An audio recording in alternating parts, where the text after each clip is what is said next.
close down to avoid repetition. Right, how do we do this? Aha, right. So today we're going to do PowerPoints through popular demand from last year, because everybody always uses PowerPoint. He loves them. Right, so PowerPoint, zip points, hit points, wonderful. Now, we've all used PowerPoint. We've all had bad PowerPoint lectures, we've all had good PowerPoint lectures. And what makes a bad one is just when somebody stands here and reads off them. And as you can see, death by PowerPoint, it's contagious. Everybody will get it at some point. When usually the lecturer or the person giving the speech just stands there and talks at you, much like I'm doing now. But for PowerPoint lectures, this is the title of my slide. This is the first point I'm going to make of my talk. I will anyway read this material to you, so don't bother reading it. This is my second point. I'm sure it is convenient for you to listen to me convert the digital text into items. This is my third point. Someone once said that you understand better when you read them and listen to the same information, so I'm only ensuring that you remember it better.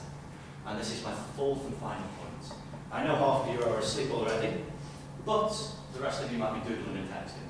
But I'm asked to make this presentation, so I'm going to utilise all the time that I possibly can. Now that was bad. That was a bad PowerPoint. That was how you kill somebody with a PowerPoint. But there's just a few simple rules that if you follow them well, you will make an excellent PowerPoint. First one is, don't do what I just did, and don't just read off the slides, because that's as annoying as hell, and we can all read. And as I said last week, for those that were here, we are visual animals, which means we will prefer to read the slide than actually love to listen to what I'm saying, which detracts. That's on that slide. But that means that you won't be paying attention to me. And the focus of this, the focus of a speech should be on you. Also, slides are an aid, which means I don't need notes, because my notes are there. Which makes me look more professional, because I'm not standing here reading off a piece of paper. And finally, you use them to highlight the key information. This key information could be formulas, it could be statistics, or it could just be a large number that you are likely to forget if you want to write it down. Now, onto the text. Possibly one of the most important aspects of the PowerPoint. Now, this here is the musk duck. It lays eggs and it undergoes sexual reproduction. That's bad.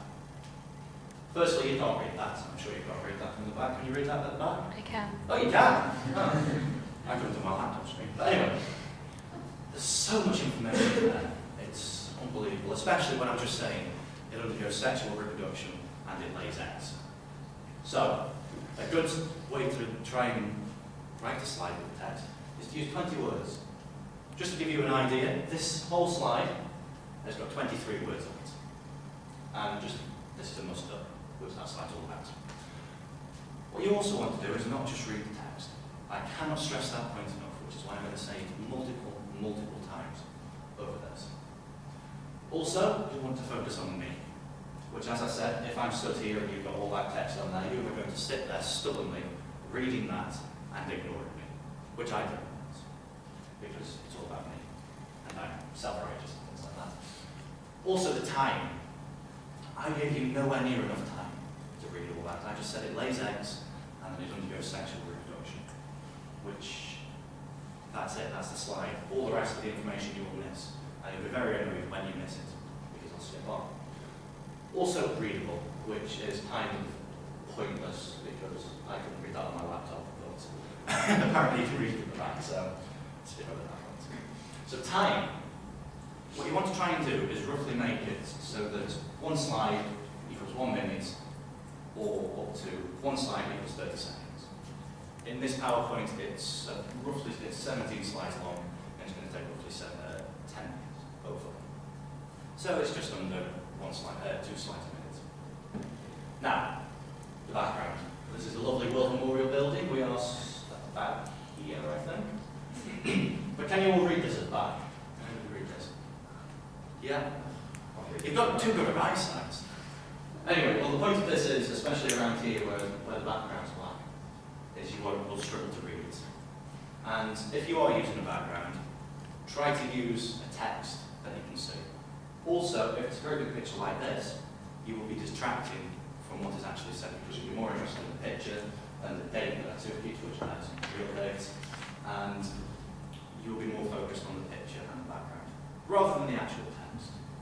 A good point to make is that if you want to use a background, a black text with a white border, or a white text with a black border, can be seen on any colour. Hence that, and hence that. And it is also why, in memes, it's a black border and a white text, so you can see it. And that's my attempt to be funny. Thank you. Now, so going on from the background, we go on to format. Generally, if you use a background, you want to use the same simple background all the way through. I mean, obviously, trying to illustrate a point like this is perfectly reasonable. Also, try to leave this white bit here, because some people just find that a bit annoying. If you want to, just make this entire picture the background. It's nice and simple, and it works quite effectively. Also, use one title. Don't keep changing all the way through, especially the title. Especially when things might not be easily read. Pick one that can be read and stick to that. Now, as you can see, this is stolen from Wikipedia. This one is all about the US Senate, and it's all used in different formats. Can you just see how slightly annoying, and you're drawn to one of these more than the others, aren't you? For me, it's black and white, or this here. It just draws you in, and you tend to ignore the rest of it. Now, do you remember when you first, I don't know when PowerPoint came out, but when you were first learning PowerPoint? For me, it was back in junior school. You were just let loose on the computers and you were told to make a PowerPoint on any random thing, like a slot or something. What was the one thing that it's always contained? Animations. You always put them in. As many different ones as you could. Things flying here, flying there, appearing, disappearing, even including sound, which I can't remember how to do, so that's why there's no sound in this. Now, why do we do that? Because it can be fun. And you can do all crazy things with them for a time. And you just go along and you're playing with them, and they're bouncing around, and you're all being very entertained, and underlining things, and flashing at things. And eventually, they can get distracting because you're paying more attention to what the animations are doing than what is actually said. And then eventually it just gets annoying and annoying. So if somebody gets that annoyed, your PowerPoint becomes 3D. Now that's a good example of a animation that works, but again, that can be funny. Now, PowerPoints. A few things that you want to consider when you're making a PowerPoint. Firstly is title page.